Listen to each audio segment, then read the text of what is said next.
All right. Welcome to another edition of Shabbat Lounge. This is Matt. And Jake here.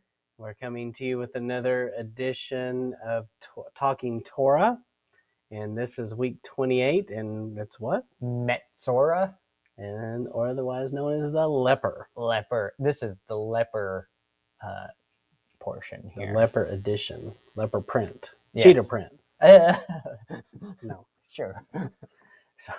So we appreciate you stopping by and appreciate you sharing this content, liking this content, telling others about this content. Leave us a comment About this content.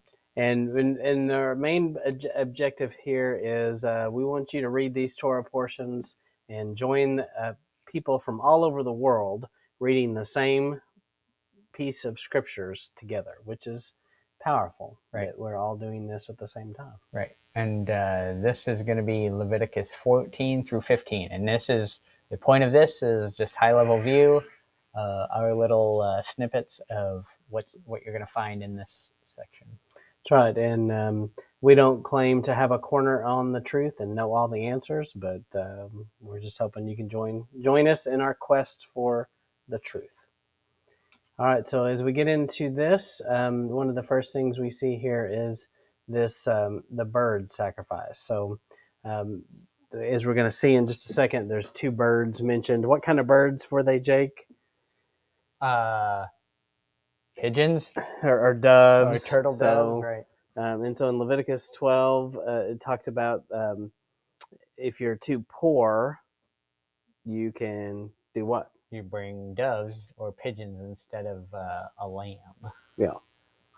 So the whole point of that, right, is because Leviticus 12 is not part of this portion, but we're just bringing that up to show that there's this connection to poverty with the birds. And then we had mentioned something similar about when Abraham first makes the covenant with Yah, and he has all the animals, and it's like every animal that would be offered is in that, including birds, and it's almost like this is a covenant made for all people, because it's all, statuses are able to come to Yah. Yeah, that's good. So then, if you'll read this kind of goes into more details about what was going to happen here. Right. So the priest will order someone to get 2 living, clean birds, some cedar wood, red yarn, and a hyssop sprig to use for the cleansing. So this was what was required for the cleansing. So cedar, is a carvable wood. You ever make something out of cedar, Jake? Yes. And it's, pretty easy to work with. Yeah, I love working with cedar. That when you cut into it with your saw, it cuts like butter. Right. So, and especially if you've ever cut, like, if you're like me and you save lumber and then try to cut into it years after it's been sitting in a pile, it's a different experience. Yeah. It just doesn't cut that great. Right. So always leaves the blades on my saw very greasy, since it's like cutting butter. Yes, that's right. Very slippery. So, and then there's this scarlet, this red thread that he mentions, and it made me think of this scripture. Will you read this? Okay, come on now, let's discuss this, says Yahweh. Though your sins are bright red, they will become as white as snow. Though they are dark red, they will become as white as wool. And that comes from Isaiah 1:18. So the other thing that's mentioned is hyssop. This is when I went to the place where I find images, this is what pulled up in there is a hyssop plant. So I don't know. It kind of reminds me of actually what's interesting, the flowers on this look just like the chaste tree or a vitex, but it reminds me of like a salvia or something kind of like that. But no one knows what that is, Matt. Yes. Use something people know. Yes. Lavender. It looks like lavender. Kind of like lavender. So it is mentioned 5 times in the Bible. So Jake, tell us, where do you see it in the Bible? Where do I see it? Well, usually I see it as a paintbrush, Mm. as is our first example here. The first paintbrush, right? Right. So, So the painting with the hyssop sprig of the blood around the On the door, door. At Passover. They use it to flick the blood with the consecration of the tabernacle. Here, when they're doing the leprosy cleansing, David says he longed to be cleansed with hyssop and then offered to Messiah on the cross. So this was the vinegar sponge was on a hyssop stalk. yeah. Yeah. Mm-hmm. Which makes me, think either the cross wasn't as far off the ground as some people think it was, or this is a different plant. Well, maybe it Because grows up a little bigger. maybe it's taller than what you see in this picture. So, but Yeah, interesting. So it must have been maybe a tiny sponge. maybe I don't know. But hyssop is mentioned, always associated with cleansing, and then they had to put blood on these certain portions, and so we see this in other places. Is this similar to what the priests do? There's something a couple of times in the Bible where it in the Torah where it talks about putting the blood specifically on your thumb and your ear, your toe, kind of thing. Right. And the right one. Yes, not the the right wrong one. not the left one. Oh, And I believe it's implied often by most people who understand Hebrew that it goes to what you hear, what you do, and where you go. right. And you'll hear a lot about that when they talk about a mark on the forehead or a mark on your hand. It's what you think and do, kind of same kind of concept. So, Jake, what do you think about this concept that it wasn't the ritual that healed you?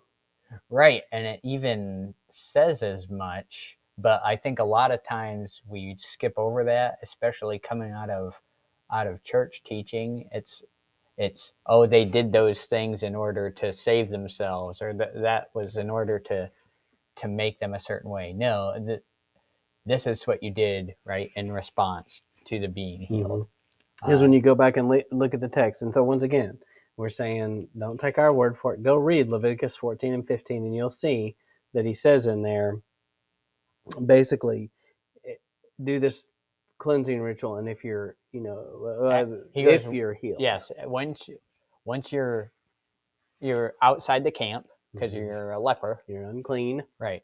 And now you've been checked and determined to have been cleansed of the leprosy, then you go through this process.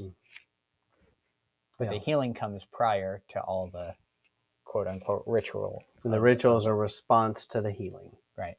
So kind of like what, a lot of people describe baptism that way. It's a response. Yeah. So it also made us think of Luke 17:14. Right. When he saw them, this is the 10 lepers coming towards him and asking him to be cleansed. When he saw them, he told them, "Show yourselves to the priests." As they went, they were made clean. When one of them saw that he was healed, he turned back and praised Elohim in a loud voice. So here again, he's showing they're clean, but they have to show the priest that they're clean. They're not going to the priest to become cleansed. Yeah, and he heals them on the way, like remotely. He didn't touch them. He just and he's telling them in the foreknowledge and that this is going to happen, Right. And they believed him, right, and they took off. I think that's probably the most important part is they believed him, because a lot of times in most of the miracles of healing, he'll say to them, "Your faith has healed you." Yes. And it's the fact that they are taking his word for it and going to the priest to be, go through the process. They have the faith that what he said is true. Yeah. And so that's where the cleansing comes from. So that's Luke 17:14. And then these different offerings. So this was kind of the procedure that you went through And then you go through the guilt offering and the sin offering and the burnt offering. And so, Jake, were those different kinds of animals, different kinds of things that happened on each one of those, or were they all the same? I think they're different. They are different, yeah. Yeah. Different things were spelled out for each one of these that had to be done. And Right. so it is kind of interesting because we look at these other skin diseases and you just like, oh, go show yourself for the priest, show him your thing. And if it does this and does that, you do this. Right. And this one is different because it's so much more specific. And I guess because it's a known thing, and with the other skin diseases, it's an unknown problem that you have, that, and if the hair turns white, it's this, and if the skin is red and raised up, it's this, and Right. it goes into all this other things. It's a very very picturesque kind of portion here. Yeah, very nice. And then at the end, you pour oil over them, and anytime you see that, I think that's talking about oil often represents his essence, his glory, his fame, his renown. Right. And so we also have done this before. We did a teaching about leprosy on June 6th of 2020. Yep. And you can find this in YouTube. And we, if you want to see more about connecting leprosy to sin and how it makes us unclean, and there's just a lot of comparisons between these two things, we encourage you to check that out. Yep. And that's specifically a connection of leprosy and sin. Mm-hmm. Yeah. And then it goes on in this, Jake, what does it talk about as we continue to finish up in the rest of this Torah portion?